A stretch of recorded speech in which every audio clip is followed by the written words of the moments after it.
Saudara, setelah meluncurkan makan bergizi gratis, dalam waktu dekat pemerintah akan meluncurkan program cek kesehatan gratis yang ditujukan kepada seluruh golongan usia. Program ini akan dinikmati masyarakat di hari ulang tahun mereka. Cek kesehatan gratis akan jadi kado Presiden Prabowo bagi masyarakat Indonesia mulai tahun ini. Program ini berlaku bagi warga yang memeriksakan kesehatannya di hari ulang tahun. Menteri Kesehatan Budi Gunadi Sadikin bilang, penerima program cek kesehatan gratis berlaku untuk semua kategori usia, mulai dari bayi baru lahir hingga lansia. Masyarakat bisa menikmati layanan cek kesehatan gratis termasuk pemeriksaan penyakit primer seperti penyakit jantung dan kanker.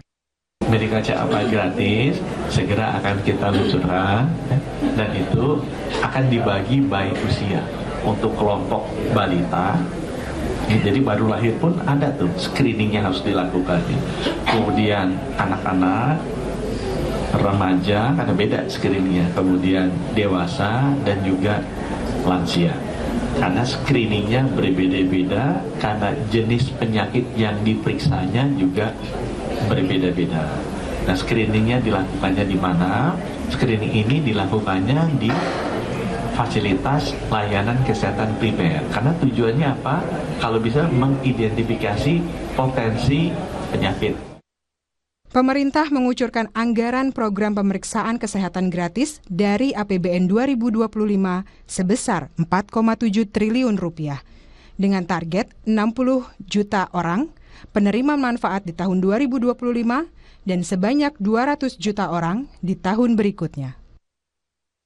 Fokus pemeriksaan di tiap golongan usia akan berbeda-beda. Bagi bayi yang baru lahir hingga usia balita, pemeriksaan akan berfokus pada penyakit bawaan lahir untuk mengantisipasi kecacatan atau kematian. Di golongan remaja, deteksi dini pemeriksaan berfokus ke masalah obesitas, diabetes, dan kesehatan gigi. Untuk golongan usia dewasa, fokus pemeriksaan ke deteksi dini kanker, kesehatan jiwa, dan hipertensi.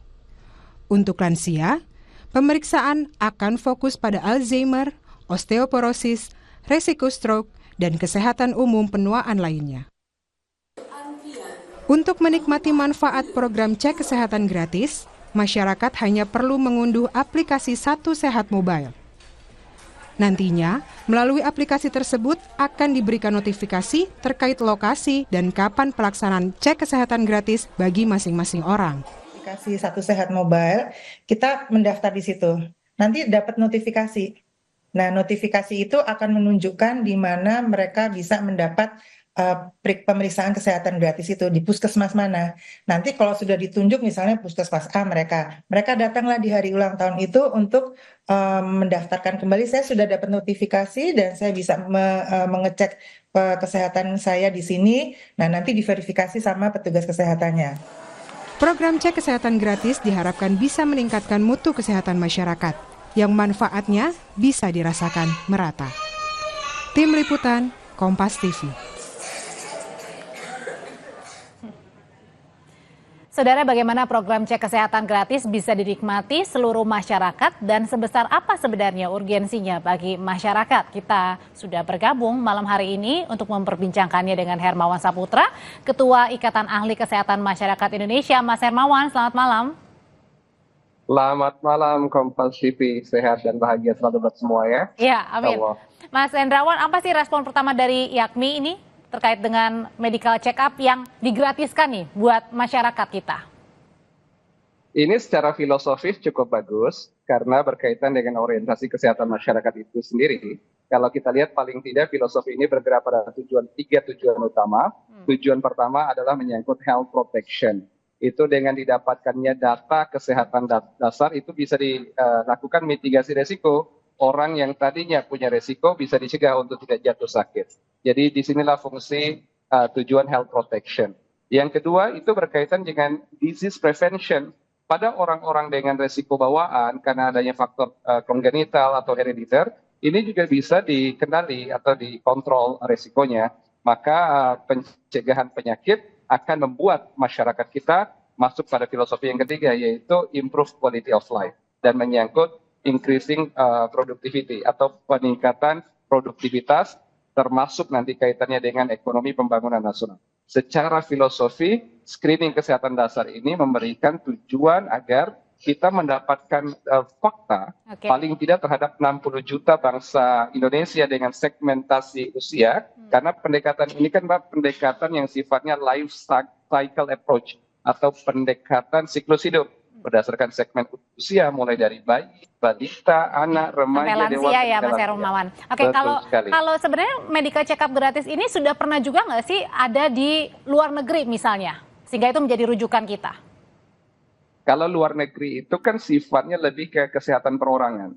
Kalau misalnya orang itu karena kesadaran pribadi, maka mereka akan melakukan pemeriksaan secara kebutuhan pribadi. Tetapi kita ini kan di-drive oleh kebijakan publik. Artinya memang pelibatan negara, karena juga memang bangsa kita yang besar dengan variabilitas kepulauan, geografi, topografi, dan yang paling penting juga kita hampir 300 juta ya, atau lebih dari 288 juta penduduk Indonesia, itu butuh keberpihakan negara. Bukan semata-mata karena personal awareness. Ini yang menjadi daya dorong yang membedakan kita dengan luar negeri.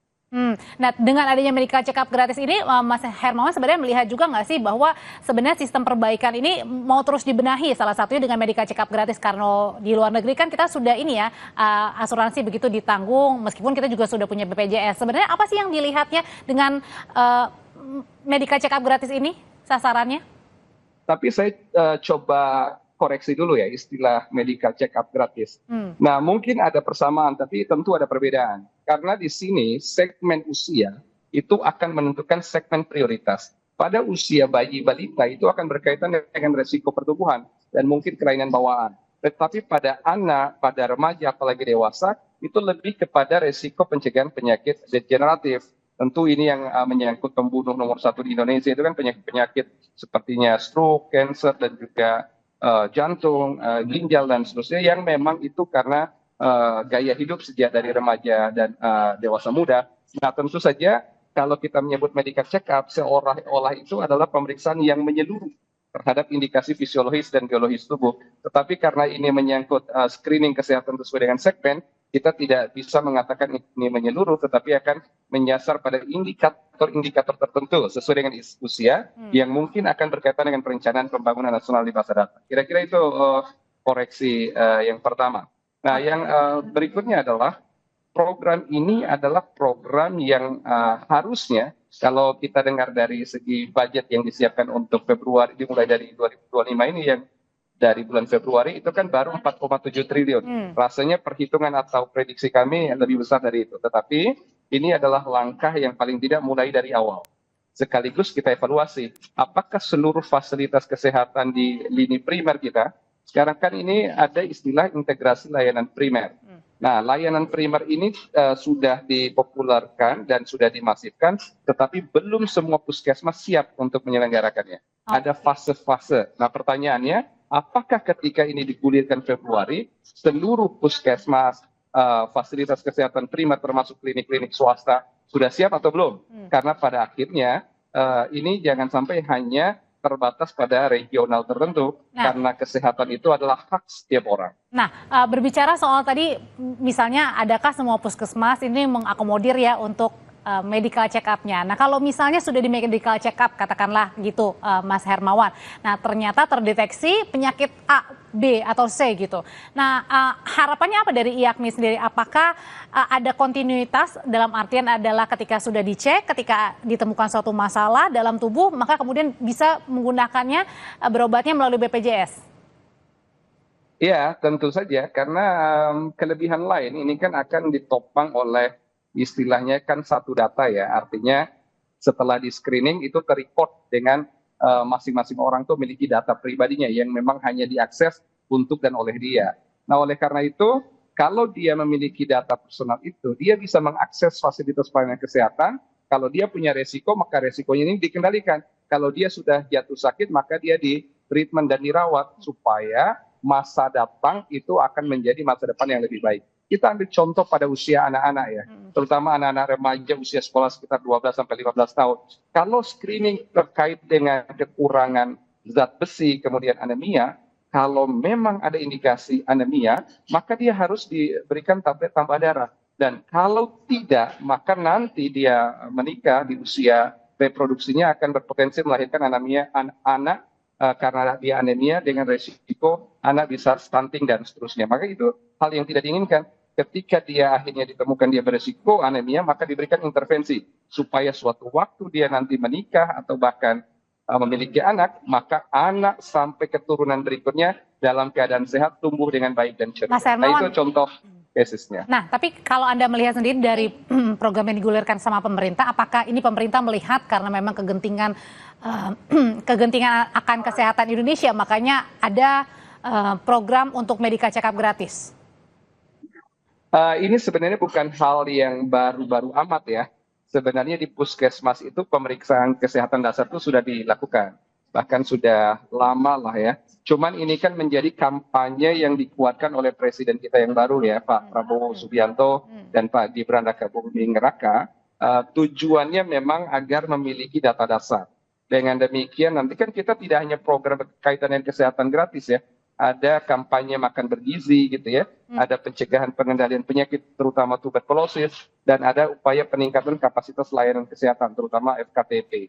Nah, semua ini berkaitan. Jadi kalau misalnya semua orang dengan segmen atau target populationnya itu betul-betul mendapatkan data tentang kondisinya saat ini, maka semua program itu akan lebih precise, mengarah efektif, efisien. Sehingga masa depan terutama kaitannya dengan Indonesia Emas tahun 2045, kita itu lebih mudah mewujudkannya. Dikala nanti 2045 satu abad Indonesia, negara kita ingin menjadi negara yang mandiri, makmur, maju, dan tentu saja produktif karena dalam keadaan sehat. Nah, ini mungkin filosofi yang menjadi karena jangan sampai hanya di screening saja ya, pada saat ulang tahun sudah medical check-up, terus kita juga jadi bingung kan, next-nya apa gitu, terus bantuannya apa ya gitu.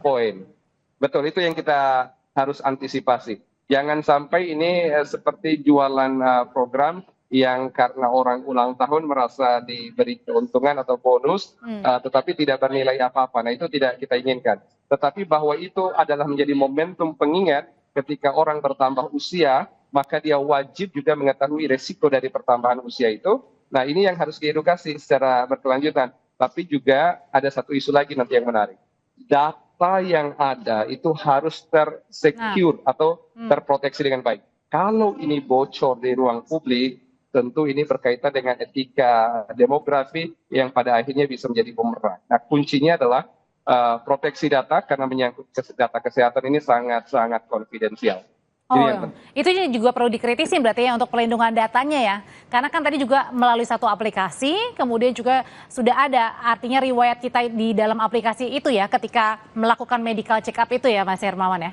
Iya, tentu saja karena kita belajar dari banyak pengalaman berbangsa kita ya, data itu gampang sekali bocor ya di muka publik, dan kesehatan itu adalah data yang sangat sensitif, banyak bisa disalahgunakan, maka itu ini harus ada perlindungan ekstra dari segi data, dan juga metode pengambilan data itu tentu saja. Maka itulah yang kita sebut harus ada fase penyiapan yang luar biasa dari seluruh vaskes yang akan melakukan ini, tentu saja ini ada di puskesmas ya atau fasilitas kesehatan primer kita. Ya, terakhir Mas Hermawan, kalau pemerintah sudah menyiapkan dana kurang lebih sekitar 4,7 T ya untuk awal, singkat saja, adakah rekomendasi untuk prioritas misalnya lansia yang duluan atau anak-anak balita? Yang lebih mudah diintervensi itu kalau dilakukan pada segmen balita, artinya termasuk bayi ya, karena bayi nanti erat kaitannya dengan resiko stunting dan tumbuh kembang, kelainan hormonal juga, atau yang kita sebut dengan hipotiroid kongenital misalnya ya. Kemudian pada anak dan remaja. Kalau lansia, kalaupun dia diketahui ada risiko, dia lebih kepada meminimalisir risiko itu atau kendali kasus. Tapi kalau anak-anak dan remaja ada kasus sesuai dengan segmen usianya, maka dia bisa diarahkan untuk lebih produktif dan lebih bisa sehat di masa datang. Mas Hermawan Saputra, terima kasih untuk ulasannya mengenai medical check-up gratis, program baru dari pemerintah Prabowo. Terima kasih, Mas Hermawan. Terima kasih. Sehat selalu buat semua. Saudara, tetaplah bersama kami di Sapa Indonesia Malam. 3 jam KPK menggeledah rumah Sekjen PDI Perjuangan Hasto Kristianto. Bukti apa yang didapat penyidik KPK? Kami akan ulas sesaat lagi.